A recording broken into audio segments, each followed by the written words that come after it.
بالله من الشيطان الرجيم بسم الله الرحمن الرحيم الحمد لله رب العالمين بارئ الخلائق أجمعين فاطر السماوات والأرضين والصلاة والسلام على أشرف الأولين والآخرين خاتم النبيين شفيع المذنبين أبي القاسم محمد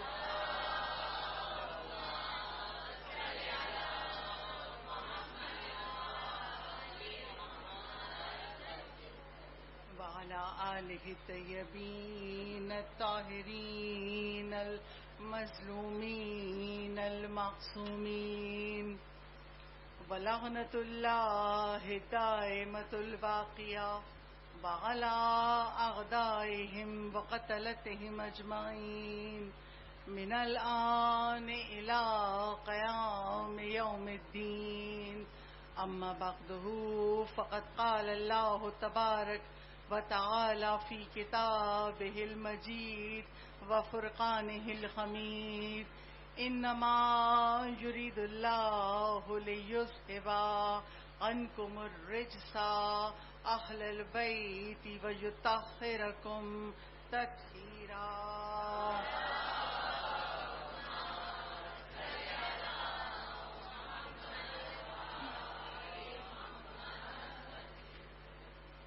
ہمیشہ کی طرح آج بھی مجلس کے ابتدا میں ہم سب مل کر دعائے سلامتی امام زمان پڑھتے ہیں. بسم اللہ الرحمن الرحیم اللہم کل ولیک الحجۃ ابن الحسن صلواتک علیہ وعلی آبائک فی هذه الساعة وفي كل ساعة وليا وحافظا وقائدا وناصرا ودليلا وعينا حتى تسكنه أرضك طوعا وتمتعه فيها طويلا. بآواز بلند صلوات پڑھ دیجیے.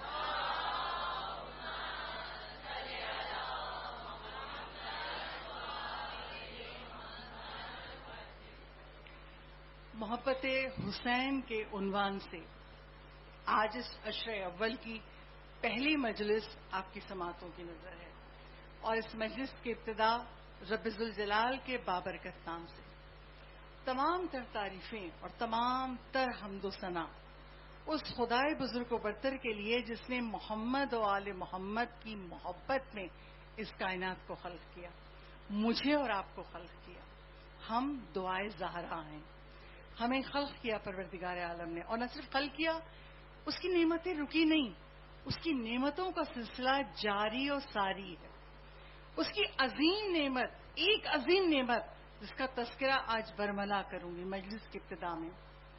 بار الہ ہم سب مل کر تیرا شکر ادا کرتے ہیں کہ تو نے ہمیں ایک اور محرم، ایک اور ایام عزا عطا کر دیا. معبود تو نے ہمارے دلوں میں محبت حسین قرار دی. یہ محبت حسین ہے جو ہمیں آج اس فرش عزا تک لے آئی. 2 سال فرش عزا امام بارگاہوں سے دور تھے، دل بہت بے چین تھا. معبود یہ تیری نعمت ہے، ہم سب پھر یکجا ہیں حسین کی پرساداری کے لیے، حسین کی عزا میں، اس فرش عزا پر.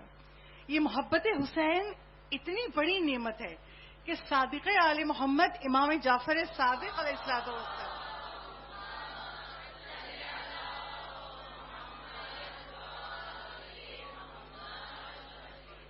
چھٹے امام ارشاد فرماتے ہیں جب خدا کسی سے خیر کا ارادہ کرتا ہے تو اس کے دل میں محبت حسین ڈال دیتا ہے.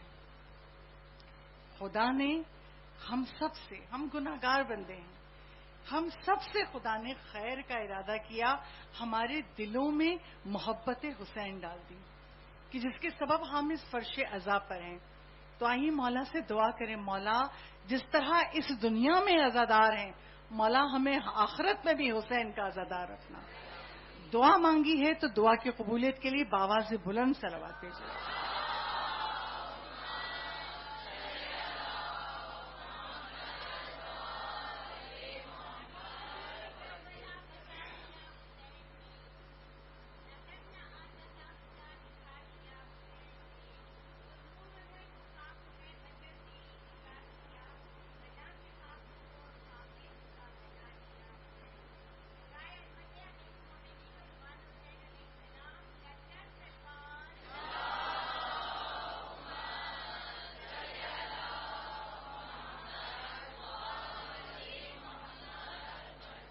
اور جب یہ نعمت ملی ہے کہ ہم اور آپ سب اس عزاخانے میں اور عزاخانوں میں جب مجلسوں میں ہم یکجا بیٹھے ہیں، تو ایک گزارش بحیثیت ذاکر حسین میں ہاتھوں کو جوڑ کے آپ سے کر رہی ہوں. وہ گزارش کیا ہے؟ SOPs کو فالو کیجیے. میں بھی یہاں تک آتی ہوں نا تو ماسک لگا ہوا ہوتا ہے. میں ہاتھ جوڑ کے گزارش کر رہی ہوں کہ مجھے عزاداران حسین میں سے ہر ایک کے چہرے پہ ماسک لگا ہوا نظر آئے، اور ماسک نیچے نہ ہو، ماسک آپ کی ناک پہ رہے گا. آپ کی بھی حفاظت ہے اور دوسروں کی بھی حفاظت ہے. یہ اس نعمت کا شکرانہ سمجھ کے یہ ماسک اپنے چہروں پہ رکھیں. اور میں امید کرتی ہوں کل میں اس ممبر پہ آؤں گی تو مجھے سب کے چہروں پہ ماسک لگے ہوئے ہوں گے اور کسی کا ماسک نیچے ڈھلکا ہوا نہیں ہوگا. یہ آپ سے خواہش کی ہے، آپ سے التجا کی ہے، اور مجھے یقین ہے کہ آپ لوگ اس پر عمل کریں گے. ایک مطلب آواز بلند صلوات بھیج دیجیے.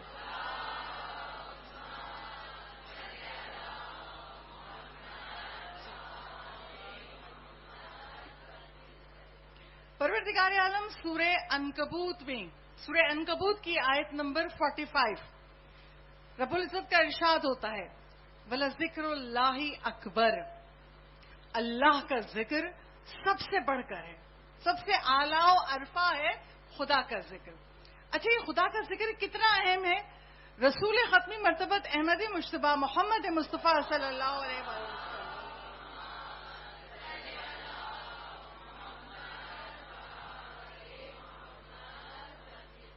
رسول اسلام اصحاب کے درمیان بیٹھے ہوئے ہیں اور اصحاب سے کہتے ہیں میں تمہیں ایسا عمل بتاؤں جو میرے خدا کو بہت پسند ہے اور میرے خدا کے نزدیک وہ افضل ترین اور بہترین ہے، اور اگر وہ تم عمل کرو تو تمہارے درجات بلند ہو جائیں گے، اور وہ عمل دنیا کے درہم و دینار سے بھی بڑھتر ہے. درہم و دینار سے کیا مطلب؟ جو رسول اللہ جو عمل بتانا چاہ رہے ہیں وہ دنیا کی مال و دولت سے بھی عرفہ ہے، بلندتر ہے. لوگوں نے کہا بتائیے رسول اللہ. رسول اللہ کہتے ہیں اللہ کا ذکر بہت کرنا، بہت اللہ کا ذکر کرنا، یہ اللہ کو بے حد پسند ہے. اب یہاں چھوٹے چھوٹے بچے ہی بیٹھے ہوئے ہیں، بچوں کے ذہن میں سوال پیدا ہوگا کیا اگر ہم اللہ کا ذکر کریں تو اللہ کی خدائی میں اضافہ ہو جاتا ہے جو اللہ خوش ہو جائے گا؟ یا اگر ہم ذکر نہ کریں، کوئی بھی ذکر نہ کرے، تو کیا اللہ کی خدائی ختم ہونے لگتی ہے جو اللہ چاہتا ہے کہ ہم اللہ کا ذکر کریں؟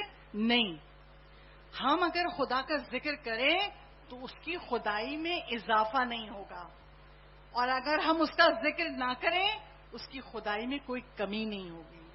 خدا کا ذکر اس لیے کریں کہ خدا کے ذکر کے سبب پروردگار عالم ہمارے درجات بلند کر دے گا، ہماری پریشانیوں کو دور کر دے گا. اور اس عشرۂ اول میں روزانہ آپ کے سامنے ذکر خدا کا ایک فائدہ بیان کروں گی. آج پہلی محرم ہے، آج ذکر خدا کا ایک فائدہ آپ سب کے سامنے، اور وہ فائدہ بیان کریں مولائے متقیان علی ابن ابی طالب علیہ الصلوۃ والسلام.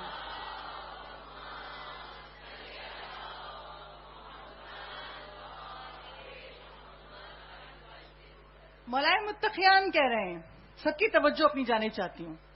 مولائے متقیان کہہ رہے ہیں کہ جو اپنے دل کو اللہ کے ذکر سے آباد رکھے گا پروردگار عالم اس کے افعال ظاہر و باطن میں بہتری پیدا کر دے گا. پھر دوہرا رہی ہوں، مولا علی کہتے ہیں جو اپنے دل کو ذکر الہی سے آباد رکھے گا. ایک بات کلیئر ہو گئی، ذکر صرف زبان سے نہیں کہ تسبیح پھیر رہے ہیں، تسبیح تو چل رہی ہے مگر دماغ پتہ نہیں کہاں کہاں چل رہا ہے، اس نے کیا کہا، اس نے کیا نہیں. ذکر زبان سے بھی ہو، دل سے بھی ہو. مولا علی کہتے ہیں جس کا دل اللہ کے ذکر سے بھرا ہو، آباد ہو، اللہ اس کے اعمال میں ظاہر میں بھی اور باطن میں بھی اللہ بہتری پیدا کر دیتا ہے. فائدہ کس کو ہو رہا ہے؟ فائدہ کس کو ہو رہا ہے؟ ہماری ذات کو نا. تو مولا علی کہتے ہیں اگر تم اللہ کا ذکر ہمیشہ کرو گے اور دل سے کرو گے تو اللہ تمہارے ظاہری اعمال اور باطنی اعمال میں بہتری پیدا کر دے گا. چھوٹی سی مثال دے دوں تاکہ بات واضح ہو جائے. جب بخار ہوتا ہے، باڈی کا ٹیمپریچر بڑھ گیا، ظاہر بھی جسم گرم ہو رہا ہے اور باطن کیسا، نہ کھانے کو دل چاہے نہ پینے کو دل چاہے، کوئی چیز اچھی نہیں لگتی. یعنی ہمارے ظاہر اور باطن دونوں ڈسٹرب ہوتے ہیں. ایک شخص آیا 11ویں امام حسن عسکری علیہ الصلوۃ والسلام کے پاس.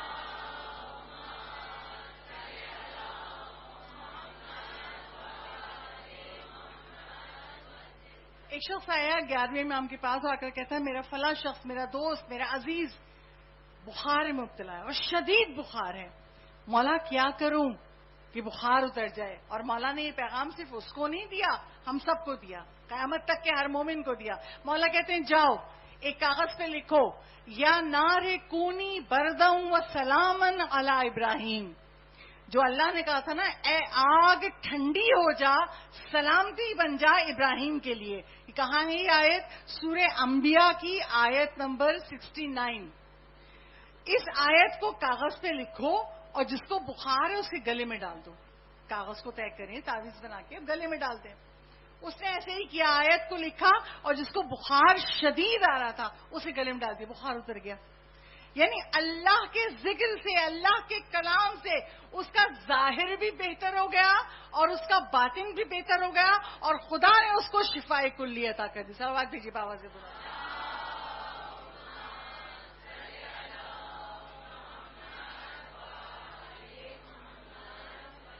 اور ہم کیا کرتے ہیں؟ اگر کسی کے سر میں درد ہو، بخار ہو، پیناڈول، پیراسٹامول، یہ دوا وہ دوا، 40 دوائیں تو ہم لوگ خود جانتے ہیں. کس کا گھر ہے جس میں دوائیں نہ ہوں؟ ہمارا دعا پر ایمان نہیں ہے. ہم دعا اس وقت اٹھاتے ہیں، اللہ کا کلام اس وقت اٹھاتے ہیں جب ڈاکٹرز کہتے ہیں کہ بھئی اب دوا کی گنجائش نہیں، اب دعا کرو.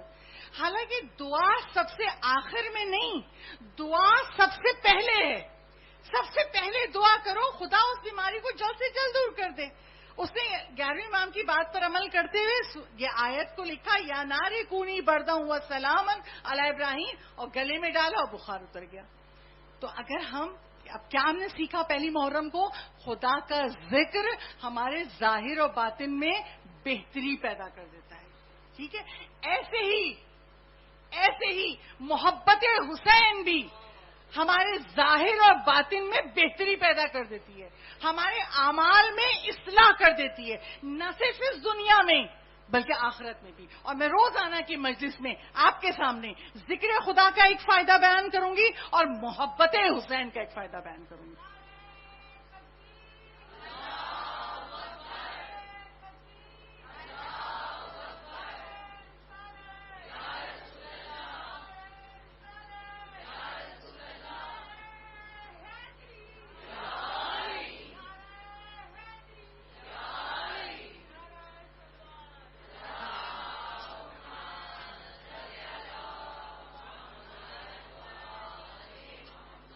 محبت حسین بھی ہمارے ظاہر اور باطنی افعال میں بہتری پیدا کر دیتی ہے.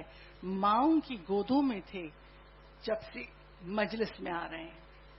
گھر جائیے گا، مصلی پہ بیٹھیے گا نماز پڑھنے، سوچئے گا جب سے اب تک ہمارے اندر کیا بہتری پیدا ہوئی، اور اگر بہتری پیدا نہیں ہوئی تو کب پیدا ہوگی. امام زمان کا ظہور ہمارے اعمال پر منحصر ہے. تو محبت حسین اتنی قیمتی ہے کہ ہمارے ظاہر اور باطن کو بہتر کر دیتی ہے. اچھا، قرآن میں اللہ نے جگہ جگہ واقعات کا تذکرہ کیا ہے. کیوں؟ اللہ کو اسٹوری سنانے کا شوق نہیں ہے. اس لیے جب خدا نے ایک آیت میں حکم بیان کیا، واقعات کو بیان کیا، واقعے دماغ میں رہ جاتے ہیں، ان کا پیغام رہ جاتا ہے. تو میں آپ کے سامنے ایک چھوٹا سا واقعہ، قرآنی طرز طریقہ میں آپ کے سامنے ایک چھوٹا سا واقعہ بیان کروں تاکہ بات کلیئر ہو جائے. محبت حسین کیسے ہمارے ظاہر و باطن کی اصلاح کرتی ہے. ایک عورت تھی، اس کا ایک ہی بیٹا تھا اور وہ عورت بیوہ تھی. بیٹا اس کا دنیا کی رنگینیوں میں، غفلتوں میں مبتلا تھا. جھوٹ بولنا، دھوکہ دینا، چوری کرنا، ہر گناہ میں مبتلا تھا. جب اس عورت کا آخری وقت آیا، اس عورت کو پتا ہے میں جا رہی ہوں دنیا سے، اب میرے بیٹے کا کیا ہوگا، یہ تو گناہوں میں مبتلا ہے. بیٹے کو قریب بلایا، بیٹے کا ہاتھ پکڑا اور کہا مجھ سے وعدہ کرو، میں تو جا رہی ہوں مگر ایک بات پہ تم عمل کرو گے اگر مجھ سے محبت کرتے ہو. تو بیٹا کہتے ہیں ماں آپ جانتی میں آپ سے بہت محبت کرتا ہوں، کہ اگر مجھ سے بہت محبت کرتے ہو تو یاد رکھو کہیں پر بھی تمہیں حسین کا نام لکھا نظر آ جائے، کسی دیوار پہ، کسی پرچم پہ، کسی علم پہ، کہیں جگہ کہیں حسین کا نام لکھا نظر آ جائے، سر کو جھکانا، سینے پہ ہاتھ رکھنا اور کہنا السلام علیکہ یا ابا عبداللہ. مولا کو سر جھکا کے سلام کرنا. اس کا انتقال ہو گیا ماں کا. اب بیٹا کیونکہ ماں سے بہت محبت کرتا تھا اور ماں نے وعدہ لیا تھا، جب تک وہ زندہ رہا کہیں بھی جا رہا ہو، کہیں بھی حسین کا نام لکھا دیکھا، سر کو جھکاتا تھا، سینے پہ ہاتھ رکھتا تھا اور کہتا تھا السلام علیکہ یا ابا عبداللہ. ساری زندگی یہ کرتا رہا، یہ نیکی کرتا رہا. مر گیا. جب اس بیٹے کا انتقال ہو گیا، اس کے ایک دوست نے خواب میں دیکھا بڑے اچھے حال میں. کہا تمہارے اعمال تو ایسے نہیں تھے، میں جانتا ہوں تم جھوٹ بھی بولتے تھے، چوری بھی کرتے تھے، گناہ بھی کرتے تھے، یہ تم اتنے اچھے حال میں کیسے ہو؟ وہ دوست کہتا ہے تم صحیح کہہ رہے ہو. جب میں مر گیا اور میرا نامہ اعمال خدا کے سامنے پیش ہوا تو رب ذوالجلال نے مجھے جہنم کی سزا دی. ملائکہ میرا ہاتھ پکڑ کے مجھے جہنم میں ڈالنے کے لیے لے جا رہے تھے. ایک بارگی میں نے میدان قیامت میں ایک خیمہ لگا دیکھا اور اس خیمے کے اوپر ایک علم تھا. اس علم کے پھریرے پہ لکھا تھا حسین. میں نے جیسے ہی حسین لکھا دیکھا، ملائکہ سے کہا میرا ہاتھ چھوڑ دو، ایک لمحے کے لیے چھوڑ دو. میں نے اپنی ماں سے وعدہ کیا تھا، زندگی بھر عمل کیا، حسین کا نام پرچم پہ لکھا ہے، میں جھک کے سلام کر لوں مولا کو. کس کی مجال ہے جو حسین کا سلام کرنے سے روکے؟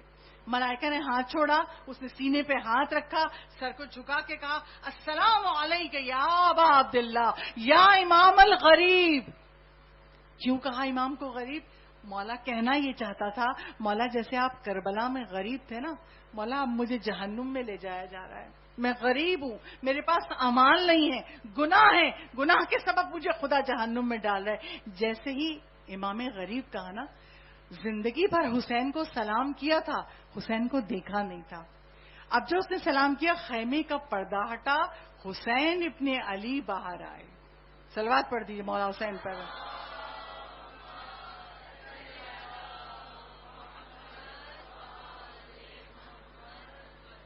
میدان قیامت میں وہ خیمہ حسین ابن علی کا تھا. حسین ابن علی باہر آئے اور آ کے کہتے ہیں وعلیک السلام.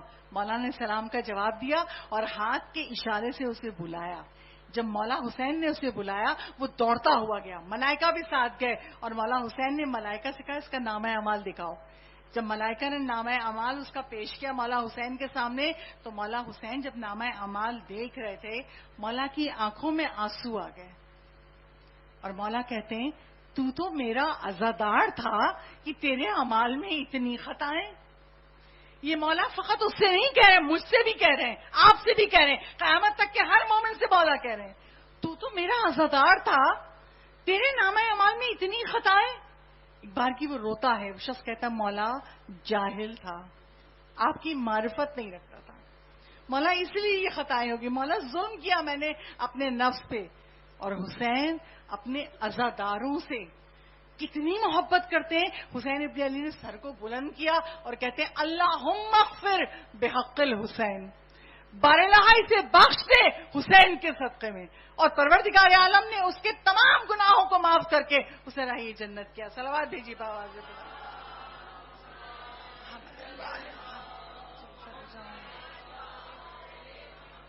تو آپ نے دیکھا محبت حسین کیسے ہمارے اعمال کی اصلاح کر دیتی ہے، کبھی دنیا میں اور کبھی مرنے کے بعد بھی. یہ محبت حسین بہت قیمتی ہے.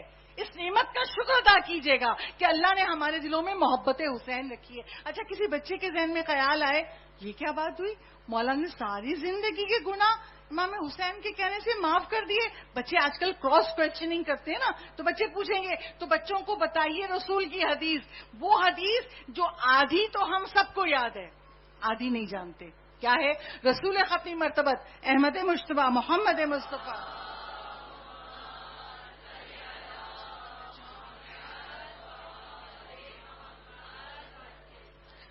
رسول ختمی مرتبت کی حدیث جو آپ کو بھی یاد ہے وہ کیا ہے؟ حسین منی و انا من الحسین, میں حسین سے ہوں, حسین مجھ سے ہے. یہ حدیث مکمل نہیں ہے, اس کے آگے ایک جملہ ہے جو ہم لوگوں کے سامنے اکثر بیان نہیں ہو پاتا. وہ جملہ کیا ہے؟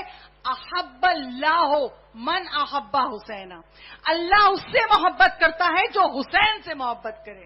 اور اللہ حسین سے کتنی محبت کرتا ہے؟ ساری زندگی حسین نے اللہ کی اطاعت کی, زندگی کا ایک لمحہ بھی نہیں ہے جب حسین خدا کو بھول جائیں. جب حسین خدا کو نہیں بھولے تو ایسا کیسے ممکن ہے حسین کچھ کہے اور خدا نہ عطا کر دے؟ حسین نے کہا تھا اللہم اغفر بحق الحسین, اور رب ذوالجلال نے اس کے تمام گناہوں کو معاف کر دیا. عزیزارو, دنیا اپنی جگہ پر, مگر اسی دنیا میں زندگی گزارتے ہوئے محبت حسین جیسی نعمت کا اس قلب میں خیال رکھیے. بغض و کینہ نہ آئے, دل میں محبت حسین ہے, دل کو آئینے کی طرح پاک رکھیے. اور حسین اپنے عزاداروں سے کتنی محبت کرتے ہیں. مولا حسین کی حدیث ہے, یہ حدیث کب بیان کی اس اشرے میں کسی دن بیان کر دوں گی, وقت گزر رہا ہے تو مختصراً. کیا امام حسین کہتے ہیں جہاں بھی کہیں دنیا میں جہاں کہیں میری مجلس کا فرش عزا بچھتا ہے وہ فرش عزا میرے حرم کا درجہ رکھتی ہے, حرم کربلا کا.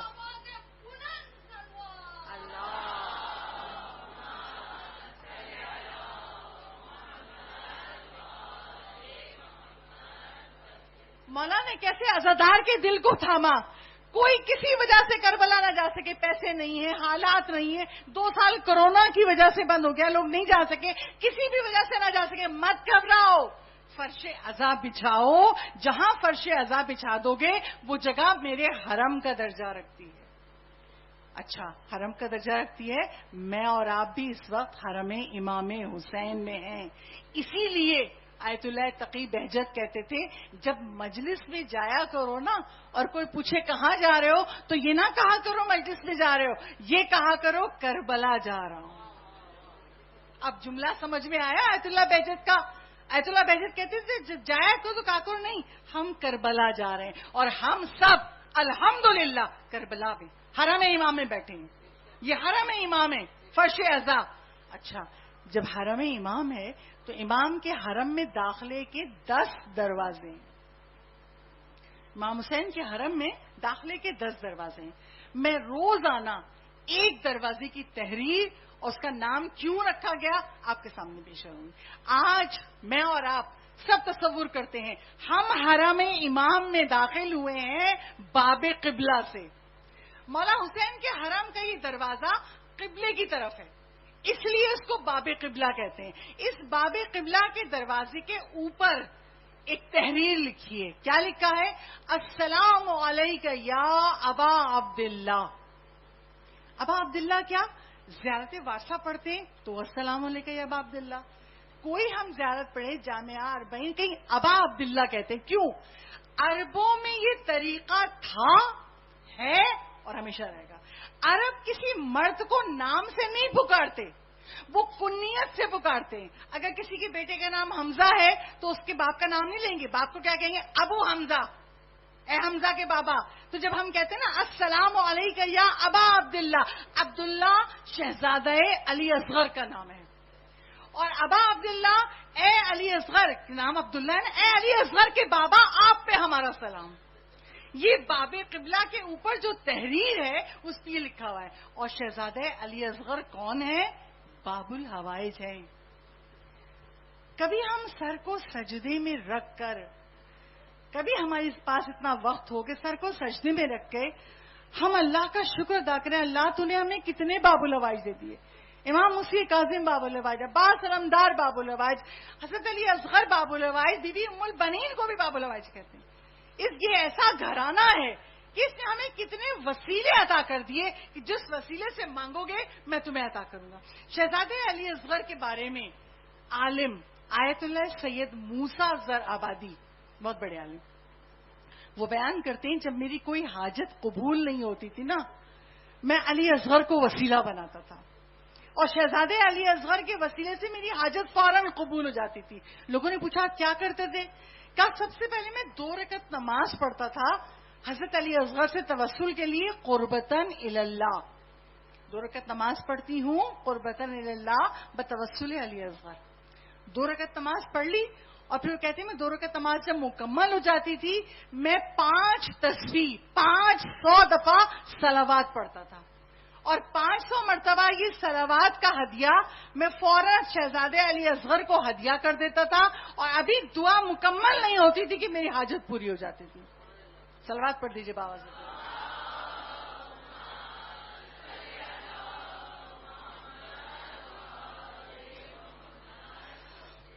یعنی ہم اور آپ اگر حاجتیں پوری نہ ہو تو پتہ نہیں کسی نے کچھ کرا دیا، کیا ہو گیا، یہ ہو گیا. نہیں، ہم کبھی سوچتے کہ آل محمد کے گھرانے میں کتنے وسیلے ہیں.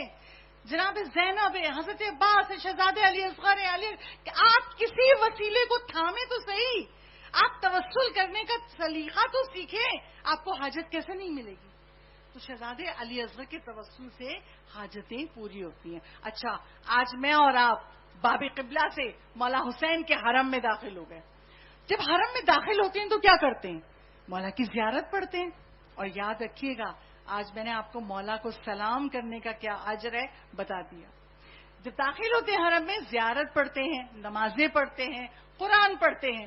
اس عشرہ اول میں بھی اس حرم امام میں اور آپ قرآن سے استفادہ کریں گے. میں آپ کے سامنے سورہ زلزال 8 آیتوں کا مختصر سا سورہ، میں اور آپ اس سورے پہ گفتگو کریں گے.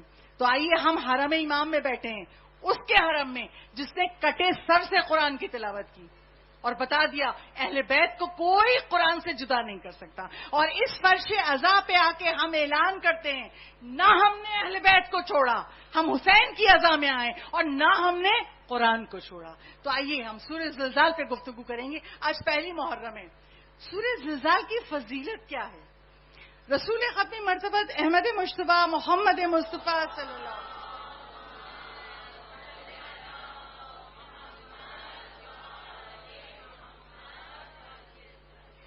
رسول ختمی مرتبہ ارشاد فرماتے ہیں جو سورہ زلزال کو 4 مرتبہ پڑھے گا، 4 مرتبہ، 8 آیتیں ہیں، مشکل سے یہ 4 مرتبہ پڑھنا آپ کا 5 منٹ میں ہو جائے گا.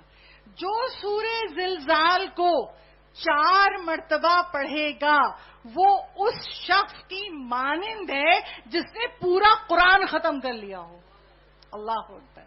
یہ رسول کے جملے ہیں، صادق اور امین رسول کہہ رہے ہیں کہ اگر تم سورہ زلزال کو 4 مرتبہ پڑھو گے پورے قرآن کی تلاوت کا ثواب ملے گا. ہم زندگی میں ٹیلی فون پہ کتنی باتیں کرتے ہیں، پڑوس کی عورتوں سے کتنی غیبتیں کرتے ہیں، ہاں سبزی والا بھی آ جائے تو اس سے کتنے الجھتے ہیں، اتنے کرتے ہیں. کبھی ہم نے سوچا زندگی میں وقت نہیں ہے، قرآن کیسے کھولے، قرآن اوپر رکھا ہے تو رکھا ہے.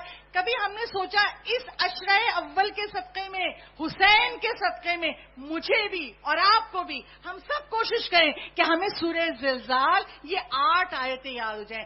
یاد ہو جائے گا تو کیا ہوگا؟ چلتے پھرتے کام کرتے، گھر کا کام کر رہے ہیں، 4 مرتبہ سورہ زلزال پڑھی، پورے قرآن کا ثواب اپنے مرحومین کو ہدیہ کریں، اپنی حاجتوں کے لیے صدقہ کریں، اپنے زندوں کو ہدیہ کریں، چاہدے معصومین کو ہدیہ کریں. یعنی ہم اس کو پڑھ کے کتنا ثواب حاصل کر سکتے ہیں اگر ہم قرآن کو سمجھیں. تو کوشش کیجئے گا اس عشرہ اول میں مجھے اور آپ دونوں کو سورہ زلزال زبانی یاد ہو جائے. اور سورہ زلزال اتنا اہم ہے، تفسیر نور الثقلین میں ایک روایت ہے کہ رسول ختمی مرتبہ احمد مجتبیٰ محمد مصطفیٰ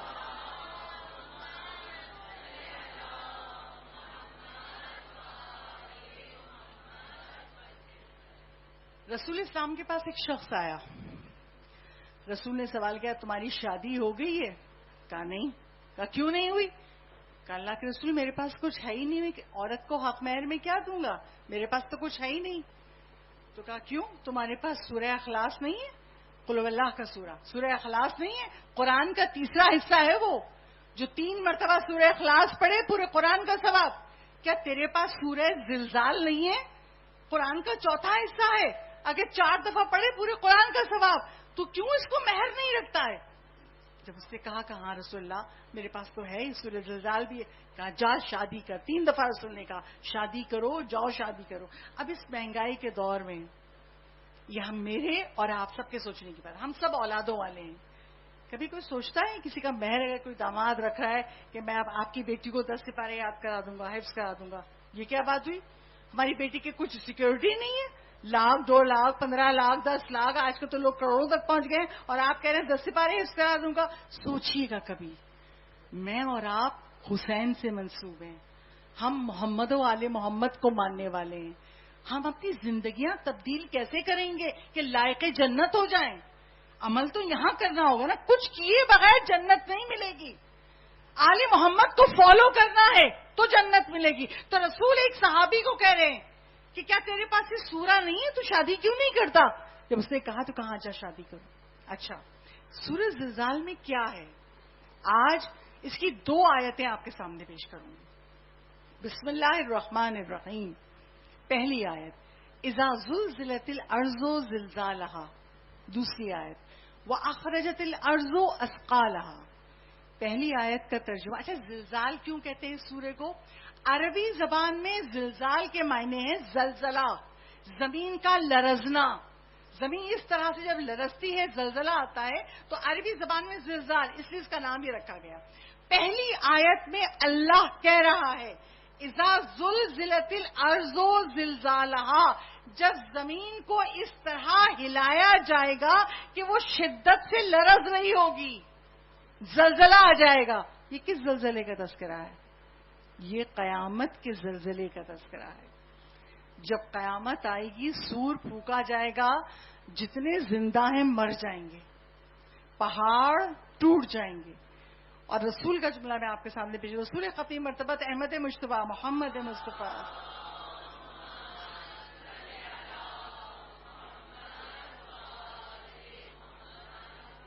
رسول کہتے ہیں پہاڑ ایسے ٹوٹ جائیں گے جیسے روئی کے گالے نہیں اڑتے, پہاڑ ایسے ٹوٹیں گے اور ہر طرف غبار ہی غبار ہوگا. زمین ایسی فلیٹ ہو جائے گی کہ دور پہ رکھی ہوئی چھوٹی سی چیز بھی آپ کو نظر آئے گی.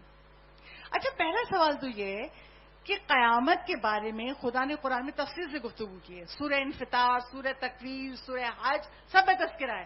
سورہ تکویر میں اللہ کہہ رہا ہے اذا الشمس کوورت وَإِذَا النُّجُومُ انْكَدَرَتْ, جب سورج کی روشنی لپیٹ دی جائے گی. اب اللہ سورج کو کیسے لپیٹے گا؟ وہ خدا ہے, خالق, خلق کرنے والا ہے. کہاں سورج کی روشنی لپیٹ دی جائے گی؟ جب ستاروں میں روشنی نہ رہے گی. جب قیامت کے دن سورج کی روشنی لپیٹ دی, ستاروں میں روشنی نہیں ہے, تو وہ دن کیسا؟ میں اور آپ تو دن کہتے ہیں جب سورج نکلے. جب ہم دن میں جو چیزیں اب واضح طور پہ دیکھ سکتے ہیں وہ رات کو بلب کی روشنی کے بغیر نہیں دیکھ سکتے. تو قیامت کے دن میں جب سورج نہیں, ستارے نہیں, چاند نہیں, اللہ قرآن میں کہہ رہا ہے سب کو ہٹا دیا جائے گا, تو اس کو دن کیوں کہہ رہے ہیں؟ جب یہی سوال معصوم سے پوچھا گیا تو امام معصوم کہتے ہیں وجہ یہ ہے کہ خدا ستار العیوب ہے. اس دنیا میں برابر میں بیٹھے والے کو نہیں پتا اس نے کیا گناہ کیے ہیں, کس کا دل دکھایا ہے, کتنا جھوٹ بولا ہے. کیوں؟ اللہ ستار العیوب ہے, ہم سب کے گناہوں کو چھپائے ہوئے ہے. میدان قیامت میں اولین سے آخرین کا مجمع ہے, اور اپنا نامہ اعمال خود پڑھنا ہے. جب اپنا نامہ اعمال خود پڑھیں گے, ہم نے یہ کیا, ہم نے یہ کیا, اب اولین سے آخرین جمع ہیں. سب سن رہے ہیں نا؟ ہمارے گناہ سب کے سامنے عیا ہو جائیں گے, ظاہر ہو جائیں گے. کیونکہ سب کے گناہ ظاہر ہو جائیں گے, اسی لیے اس دن کو قیامت کا دن کہتے ہیں. وہ قیامت کا دن جب سب کے باطن کا بھی پتہ چل جائے گا, جو چھپا کے رکھتے ہیں.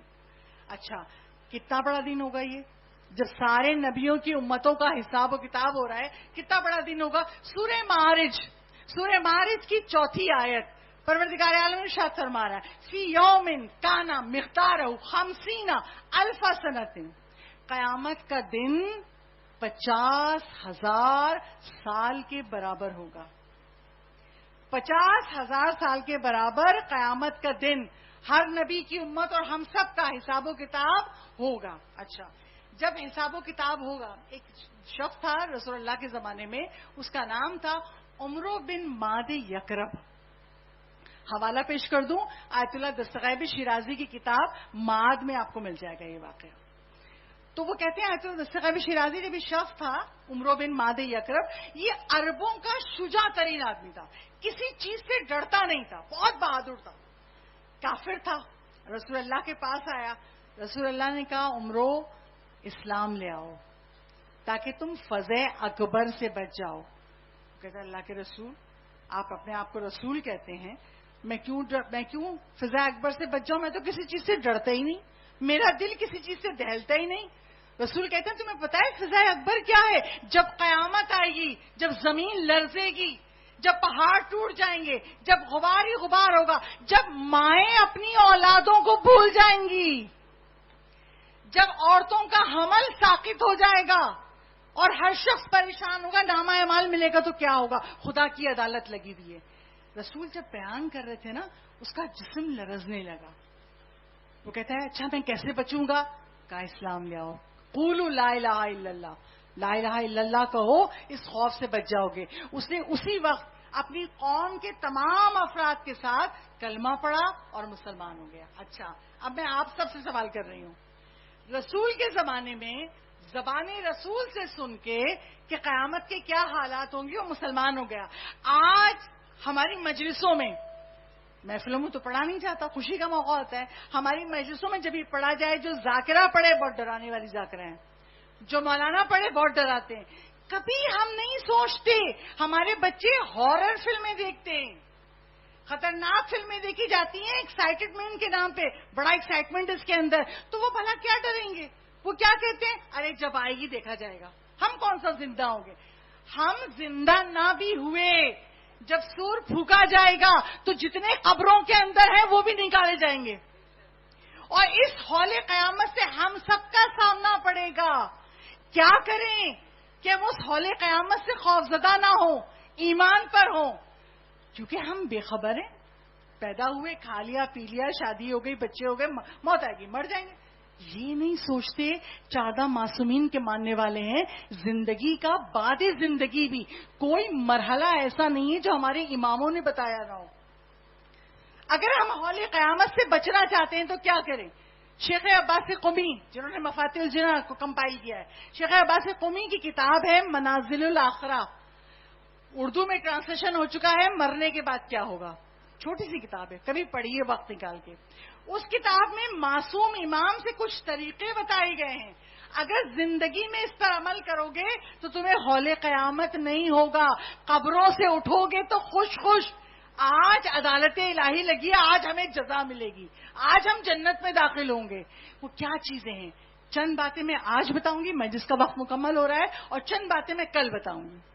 پہلی چیز، ہم کیا کریں کہ جس دن تک خوفناک دن ہوگا، مائیں اپنی اولادیں بھول جائیں گی، اس دن کے خوف سے ہم کیسے بچیں؟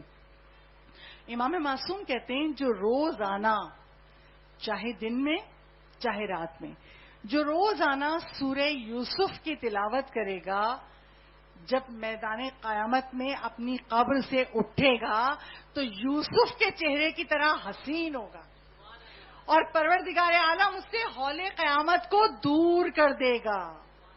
مولانا طریقہ، پہلا طریقہ بتا رہی ہوں آپ کے سامنے. پہلا طریقہ، جو روزانہ سورہ یوسف پڑھے گا، حسین و خوبصورت یوسف کی طرح قبر سے اٹھے گا اور اللہ اس کو ہول قیامت سے بچا لے گا. اچھا، آج کی زندگیوں میں تو ہم لوگ تو صرف قرآن رمضان میں پڑھتے ہیں، ایک پڑھ لیا، 2 پڑھ لیا، بس رمضان میں قرآن پڑھیں کیونکہ ایک آیت پڑھنے پہ پورے قرآن پڑھنے کا ثواب ہے. سال بھر تو توفیق ہی نہیں ملتی. ہاں، اس سال ثواب کی مجلس سے تو اسے بھی سپارے بٹ رہے ہوتے، تم 2 پڑھ دو، تم 1 پڑھ دو. یعنی ہم کیسے مسلمان ہیں، اللہ کا کلام نہیں پڑھتے. اب اگر کوئی خاتون کے سورہ یوسف تو بہت بڑا ہے، کہاں وقت ملتا ہے کہ ہم روزانہ پڑھ سکیں؟ ہم کو پیدا کرنے والا، ہم سے زیادہ ہم کو جانتا ہے. دوسرا طریقہ شیخ عباس قمی نے جو ائمہ سے بتایا کہ اگر کوئی اپنی نافلہ نمازوں میں سورہ والعصر کی تلاوت کرے، والعصر چھوٹا سا سورہ، ہاں بہت چھوٹا سورہ، والعصر ان الانسان لفی خسر الا الذین آمنوا وتواصوا بالحق وتواصوا بالصبر، 1 سیکنڈ میں ختم ہو جاتا ہے.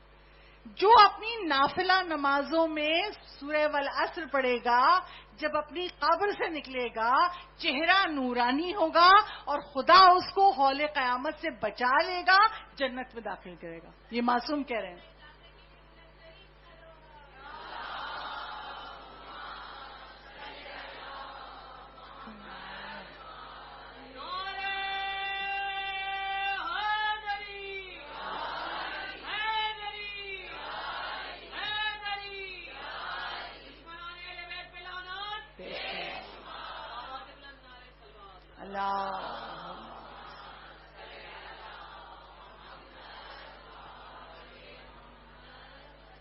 تو جہاں طویل سورہ بتایا معصومی نے، وہاں مختصر ترین سورہ بھی بتایا.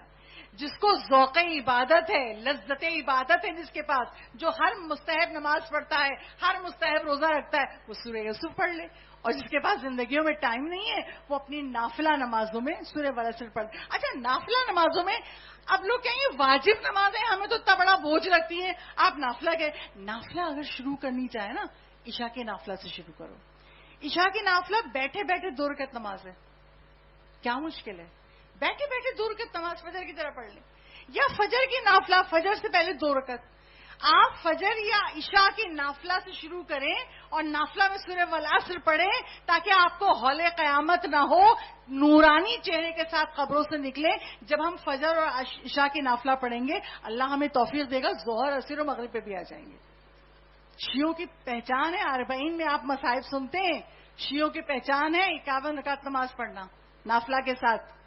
تو اب پہلی چیز سورہ یوسف کا پڑھنا روزانہ، دوسری چیز نافلہ نمازوں میں سورہ والعصر کا پڑھنا، تیسری چیز کسی کو غصہ آ جائے اور وہ غصہ دکھا بھی سکتا ہو، حق پر بھی ہو، جائز بات پہ بھی غصہ ہے، مگر اگر وہ اپنا غصہ پی جائے، غصہ نہ نکالے. امام معصوم کہتے ہیں جو غصہ ہوتے ہوئے غصے کو پی جائے، پروردگار عالم اس کے دل کو نور ایمان سے پر کر دیتا ہے، دل نورانی ہو جاتا ہے، اور جب میدان قیامت پہ اٹھایا جائے گا اسے حول قیامت سے کوئی خوف نہیں ہوگا. جو اپنے غصے پر کنٹرول کرنا سیکھے. دیکھیے گھر سے باہر تو دنیا ہماری تعریف کرے گی، بڑے سوفسٹیکیٹڈ ہے، مسئلہ گھر کے اندر ہے. ماسی پہ غصہ آ جائے نہ کریں. کیوں نہ کریں؟ حول قیامت سے بچنا ہے. بچوں پہ غصہ آ جائے حلم اختیار کریں، پی جائے غصہ. ساس پہ غصہ آ جائے، نندوں پہ آ جائے، پی جائیے. فائدہ ان کو نہیں ہے، فائدہ آپ کو ہے. اگر آپ غصے کو پی گئے تو خدا آپ کے دل کو نور ایمان سے بھر دے گا. اس دل کی حفاظت کریں. ولایت علی کے ماننے والے ہیں، حب حسین رکھتے ہیں، محبت حسین ہے قلب میں. اس قلب کو پاکیزہ رکھیے. یہ بغض و عناد و حسد نکال کے پھینک دیجئے. تو اگر کسی کو غصہ ہو اور پی جائے تو خدا اس کو حول قیامت دی. چوتھی اور آخری چیز، اور مصائب کی منزل.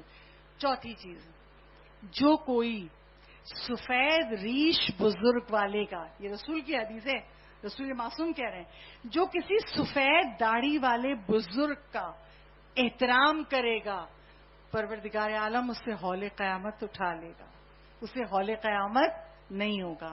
اور آپ نے دل پہ ہاتھ رکھ کے بتائیے، آج بزرگ افراد کی عزت نہ گھر کے اندر ہے نہ گھر کے باہر ہے. جملے سنا دوں، میں بھی ایک گھر میں رہتی ہوں نا، آپ بھی رہتے ہیں. گھروں کے اندر بچے، دادی بولتی بہت ہیں، ہر آپ پیچھے پڑی رہتی ہیں، بولتے نہیں بولتے بچے. ہاں بہو ہیں، ان کی ہر بات میں ٹانگ اڑانے کی عادت ہے. سسر ہے، بہت بولتے، چپ کیوں نہیں رہتے یہ؟ یعنی ہمارے گھروں میں نہ تو بزرگوں کی عزت ہے نہ گھروں کے باہر. گھروں کے باہر اگر کوئی بزرگ چل رہے، کوئی گاڑیاں، ارے بڑے میاں اپنی جان بچاؤ، دوسرے کو مارو گے. یعنی ہم اس طرح کے توہین آمیز جملے بولتے ہیں. بیٹا گھر آیا ہے تو اسے چاہیے کیا، گھر سے نکلتے ہیں خود ہی ماں باپ کو سلام کرے. گھر آیا ہے تو ماں کے یا باپ کے پاؤں پہ ہاتھ رکھ کے سلام کر کے پھر اپنے کمرے میں جائے. نہیں، گھر میں آیا ہے اب بیوی بھی کہہ رہی ہے, بچے بھی کہہ رہے ہیں, ماں باپ بڑے غصے میں ہے, دن بھر تھکا ہوا ہے, آفس سے بڑی مغز ماری کر کے آیا, کچھ بھی کر کے آیا ہے, کہاں لکھا ہے کہ والدین کا احترام نہیں ہے. بوڑھے ضعیف ماں باپ بیٹھے ہوئے ہیں, نہیں بھی بچہ غصے میں, جو کھانا وانا کھا لے گا تو بات کرے گا. اور اگر بیٹا آ جائے ماں باپ کے پاس تو فوراً بیوی, دیکھا ماں باپ کی غلامی کتنی ہے, ابھی آئے تھکے ہوئے ماں باپ کے پاس جا کے بیٹھ گئے. یعنی بزرگوں کا احترام نہیں رہا. اگر ہم یہ سوچ کے احترام کر لیں کہ ہم سے ہول قیامت اٹھا لے گا خدا, جب ساری دنیا لرز رہی ہوگی, خدا ہمیں اس ہول قیامت سے محفوظ رکھے گا. ہمیں بزرگوں کا احترام نہیں ہے, حضرت حجت کو ہے, امام زمانہ کو ہے.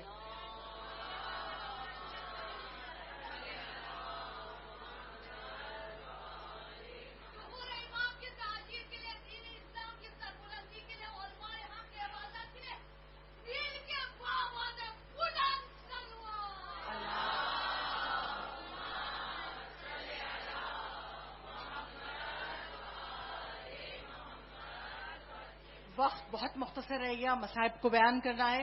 اس روایت کو مختصر بیان کرتی ہوں. شیخ باقر ایک عالم تھے نجف میں, مولا علی کے روضے کے مجاوروں میں تھے. وہ اس روایت کو بیان کر رہے ہیں. ایک شخص تھا, بہت غریب تھا, اور نجف میں جو حمام تھے, ایک حمام میں جب لوگ نہانے آتے تھے تو وہ شخص جو تھا وہ لوگوں کے بدن کا میل کچیل صاف کرتا تھا. غریب آدمی تھا مگر ایک نیکی کرتا تھا. اس کا ایک ضعیف باپ تھا, اپنے ماں باپ کی اکلوتی اولاد تھا. وہ اپنے ضعیف باپ کا بہت خیال کرتا تھا. باپ کو ہاتھ پکڑ کے ٹوائلٹ لے جانا, ٹوائلٹ میں پانی رکھنا, جب تک باپ ٹوائلٹ میں باہر کھڑا ہوا ہے باپ آئے گا تو باپ کو ہاتھ پکڑ کے پلنگ پہ بٹھانا, بہت خدمت کرتا تھا روزانہ. مگر شب بدھ, آپ سب جانتے ہیں, جو 40 شب بدھ مسجد سہیلا جائے اسے امام زمانہ کی زیارت ملتی ہے. وہ شیارے لبیٹ میں سے امام زمانہ کی ملاقات کو تڑپتا تھا. کیا آپ کے اور میرے دلوں میں تمنا نہیں ہے, کاش زندگی میں ہم امام زمانہ کے چہرے پر نور کی زیارت کر سکیں. وہ بھی تڑپتا تھا. اسے سنا کہ مسجد سہیلا جو 40 شب بدھ جائے گا اس کو. اب وہ کیا کرتا تھا, پورے ہفتے تو باپ کا خیال, مگر رات کو مغرب کے بعد باپ کی ضرورتیں پوری کر کے اور شب بدھ چلا جاتا تھا مسجد سہیلا. میں 40 شب بدھ جاؤں گا اور مجھے امام کی زیارت مل جائے گی. مگر کبھی بابا رات کو بھی پیشاب پھوڑتے تھے, اب کیسے جائیں, ضعیف ہے, کھڑے نہیں ہو پا رہے. وہ کہتا ہے جب میری 40ویں شب بدھ آئی, رات کا کافی حصہ گھر میں گزر گیا, بابا کی طبیعت ٹھیک نہیں تھی, آدھی رات سے زیادہ ٹائم گزر گیا. جب میں نکلا گھر سے کہ جلدی جلدی پہنچوں اور اذان فجر سے پہلے مسجد سہیلا پہنچ جاؤں, راستے میں تھا ایک شخص گھوڑا سوار آ رہا تھا, میرے قریب آیا اور کہہ رہے کہاں جا رہے ہو؟ کہا مسجد سہیلا جا رہا ہوں. آنے والے نے کہا, 3 دفعہ کہا, اسی کا بالعود, اسی کا بالعود. عود کہتے ہیں عربی زبان میں بوڑھے آدمی کو. یعنی آنے والا گھڑ سوار کہہ رہا تھا اپنے بوڑھے باپ کا خیال کرو, تمہیں بوڑھے باپ کے بارے میں وصیت کرتا ہوں. یہ کہتے ہی وہ شخص غائب ہو گیا. اب جو غائب ہوا اس نے کہا تو میرے امام زمانہ تھے, مجھے نصیحت کرنے آئے تھے کہ تم میری زیارت کے لیے مسجد سہیلا نہ ہو, تمہارا بوڑھا باپ اذیت میں ہے. تو عزیزداروں, ہم ہیں نا آل محمد کے ماننے والے, ہم کب اپنے گھروں میں بزرگوں کا احترام کریں گے؟ اور عزیزداروں, ہم سب کے 3 باپ تو ہیں, ایک سگا باپ, ایک سسر, اور ایک وہ جس نے ہمیں علم دیا. اور رسول خاتمی مرتبت کیا گئے, میں اور علی اس امت کے باپ ہیں. جو ہمیں چھوڑ کے چلا گیا اس پر خدا کی لعنت ہے. نہ رسول بیان کر گئے, مگر مدینے والوں نے نواسہ رسول پر مدینہ تنگ کر دیا. باپ کا خیال کرتے, باپ کی نسل سے امام ہیں, مگر مدینہ حسین کے رہنے کے قابل نہیں رہ گیا. ہوا کیا, جب حاکم شام کی موت ہو گئی, یزید تخت پہ بیٹھا, حاکم مدینہ کو حکم دیا حسین سے بیعت لو, رات کا وقت ہے, مولا حسین مسجد نبوی میں ہے. قاصد آیا, کہا آپ کو دربار میں بلایا ہے. جو مسجد میں لوگ تھے کہا آقا حسین دربار میں مت جائیے گا, دربار تو صبح لگتا ہی, آدھی رات کو آپ کو کیوں بلایا ہے؟ مولا کہتے ہیں مجھے بلایا ہے, میں جاؤں گا. مولا حسین بیت الشرف میں آئے, زینب کبریٰ سے کہا بہن مجھے دربار میں بلایا ہے, میں جا رہا ہوں. زینب کہتی بھیا دربار تو صبح لگتا ہے, یہ رات کو آپ کو کیوں بلا رہے ہیں؟ کہا میں نے کہا ہے میں آ رہا ہوں, میں جاؤں گا.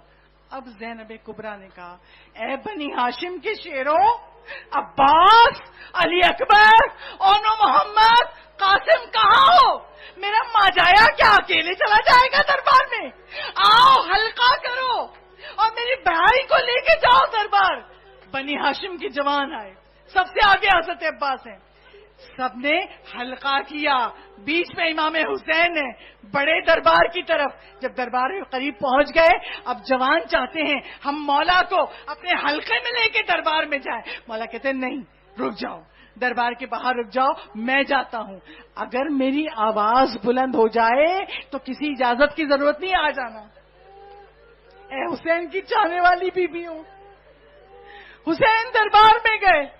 جب دربار میں گئے ہیں تو حاکم مدینہ کہتا ہے حاکم شام کی موت ہو گئی ہے, یزید دربار میں خلافت میں بیٹھ گیا ہے اور یزید آپ سے بیعت طلب کر رہا ہے. امام حسین کہتے ہیں رات کے وقت بیعت نہیں ہوتی ہے, صبح دربار لگانا, جب بتاؤں گا کس کی بیعت کی جاتی ہے اور کیسے کی جاتی ہے. ابھی اتنا کہنا تھا, حسین نے کہا مجھ جیسا یزید جیسے کی بیعت نہیں کر سکتا, مجھ جیسا. قیامت تک کے لیے لکیر کھینچ دی. جیسے ہی کہا اس حاکم مدینہ کے برابر میں مروان بیٹھا تھا. مروان کان میں کہتا ہے ارے حسین اکیلے آئے ہیں, یہی مار دے حسین کو ورنہ خون کی ندیاں بہ جائیں گی, تو حسین پہ قبضہ نہیں کر پائے گا. اتنا سننا تھا, علی کے شیر کو جلال آ گیا. مولا حسین کہتے اے زرے نیلگوں کے بیٹے, تو مجھے مارے گا یہ مروان؟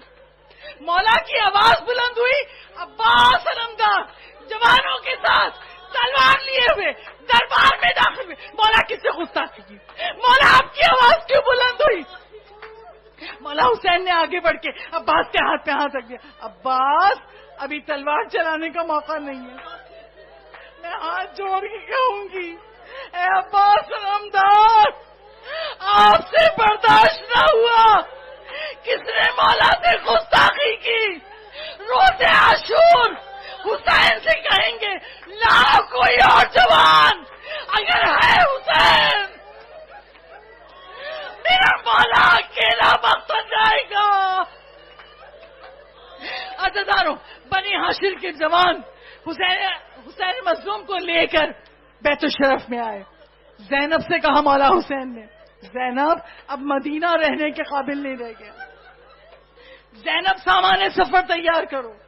عورتوں کی فہرست مولا نے زینب کو دے دی. مردوں میں کون کون جائے گا سفر میں, مولا نے فہرست عباس علمدار کو دے دی. اور مولا روضہ رسول میں گئے. روضہ رسول میں جا کے حسین ابن علی نانا کی قبر سے لپٹ کے روتے ہیں, نانا سے رخصت لیتے ہیں, دروازے پہ آتے ہیں, پھر پلٹ کے جاتے ہیں.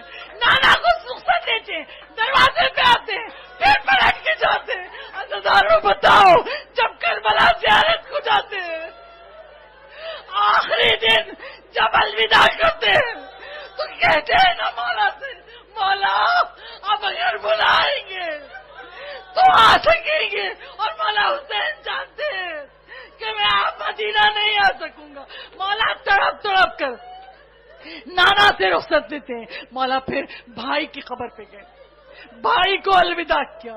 ماں کی قبر پر آئے. ماں کی قبر پہ کیسے آئے؟ گھٹنوں کے بل چلتے ہوئے. حسین ماں کی قبر پہ آئے جیسے بچہ ماں سے لپٹتا ہے. حسین ماں کی قبر سے لپٹ گئے اور کہتے ہیں السلام علیکی یا اماں, اے اماں میرا سلام قبول کیجئے.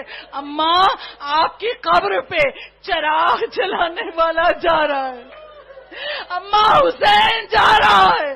جب ماں سے رخصت لینے لگے تو روایتوں میں ہے قبر سے آواز آئی, حسین تجھے تنہا نہیں جانے دوں گی, تو مدینہ چھوڑا ہے, زہرا قبر چھوڑ رہی ہے. عزیزانو, ابھی بھی فرش عزا پر بھی حسین کی ماں بیٹھی ہے, پرسا لینے آئی ہے, میرے لال کو رونے والے آئے. عزیزانو, سب سے رخصت ہو لیے حسین.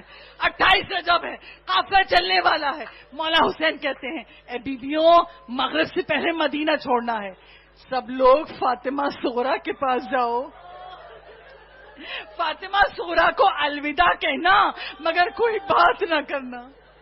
اور فاطمہ صغریٰ سوچ رہی ہے بابا سکینہ کو بھی لے جا رہے ہیں, مجھے چھوڑے جا رہے ہیں, بابا علی اصغر کو بھی لے جا رہے ہیں, مجھے چھوڑے جا رہے ہیں. ارے ہر بیٹی اپنے باپ سے محبت کرتی ہے, مگر جس کا بابا حسین ابن علی ہو, کوئی اس بیٹی سے پوچھے وہ بیٹی کیسے تڑپ رہی تھی. عزادارو, بیویاں آتی ہیں, سکین صغریٰ کو الوداع کہتی ہیں, نکل جاتی ہیں. ایک بار کی جناب زینب کبریٰ آئی, کہا فاطمہ صغریٰ ہم جاتے ہیں, بیٹا الوداع. کہا پھوپھی اماں, دامن پکڑ لیا, پھوپھی اماں میری سفارش کر دیجئے بابا سے, میرا بابا سب کو لے کے جا رہا ہے, مجھے چھوڑ کے جا رہا ہے. بابا سے کہیے دوا نہیں مانگوں گی, میرا بابا مجھے لے کے چلے. جناب زینب کہتی ہے بیٹا ہم سفر پہ جا رہے ہیں, جلدی آ جائیں گے. اب فاطمہ صغریٰ کہتی ہے پھوپھی اماں سب آئیں گے مگر میرا بابا نہیں آئے گا. زینب نے کہا صغریٰ تو نے کیسے کہہ دیا؟ کہا اس لیے میں بیمار ہوں, رات کو میری آنکھ کھل گئی, میں نے دیکھا کوئی بیوی گھر کے صحن میں کہہ رہی ہے واہ حسینہ میرا غریب بیٹا حسین. پھوپھی اماں میں نے پہچان لیا, وہ میری دادی فاطمہ زہرا تھی. میری دادی رو رہی تھی, بابا نہیں آئیں گے. اب جب زینب نے یہ سنا, فاطمہ صغریٰ کا ہاتھ پکڑا, حسین کی بارگاہ میں آئی. جیسے ہی حسین کی بارگاہ میں آئی, حسین کھڑے ہو گئے. زینب سفارش نہیں کرنا. زینب تم تو جانتی ہو میری ہر بیٹی کی شکل یا میرے نانا سے ملتی ہے یا میرے بابا علی سے ملتی ہے, مگر میری صغریٰ کی شکل میری ماں فاطمہ زہرا سے ملتی ہے. زینب حسین سب کچھ برداشت کر سکتا ہے مگر میری ماں سر برہنہ, میری ماں کی شبیہ سر برہنہ بازار و دربار میں پھرے برداشت نہیں کر سکتا. اس لیے فاطمہ صغریٰ کو چھوڑ کے جا رہا ہوں. عزادارو, حسین کی قربانی پر بیٹی کو چھوڑ کے گئے مولا, مولا کے صبر پر ہم سب کا سلام.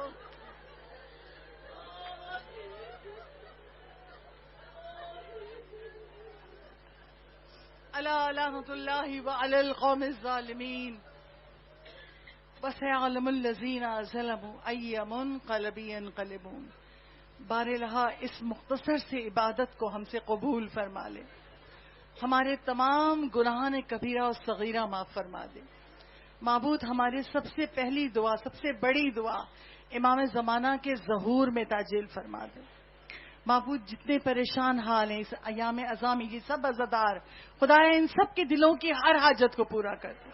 معبود جو لاولد ہے انہیں اولاد کی نعمت عطا کر دے, جو صاحب اولاد ہے ان کی اولاد کو نیک صالح بنا دے, جن کے بچے بڑے ہو گئے ان کو اچھے بر عطا کر دے, جو بے روزگار ہیں ان کو روزگار عطا کر دے, جن کا رزق تنگ ہے ان کے رزق میں برکت دے دے, جو متمنی حج و زیارات انہیں حج و زیارات سے مشرف فرما. اور خدا امام زمانہ جب ظہور فرمائیں اور صدا دیں تو لبیک کہنے والوں میں ہم سب آگے آگے ہوں. مولا عزاداری امام حسین کی حفاظت فرمائیے, ہمارے مقدس مقامات کی حفاظت فرمائیے, اور ہم سب اپنی زندگی کی آخری سانسوں تک مرنے کے بعد بھی ادائے حسینی میں مشغول رہیں. ربنا تقبل منا انک انت السمیع العلیم. ماتم حسین.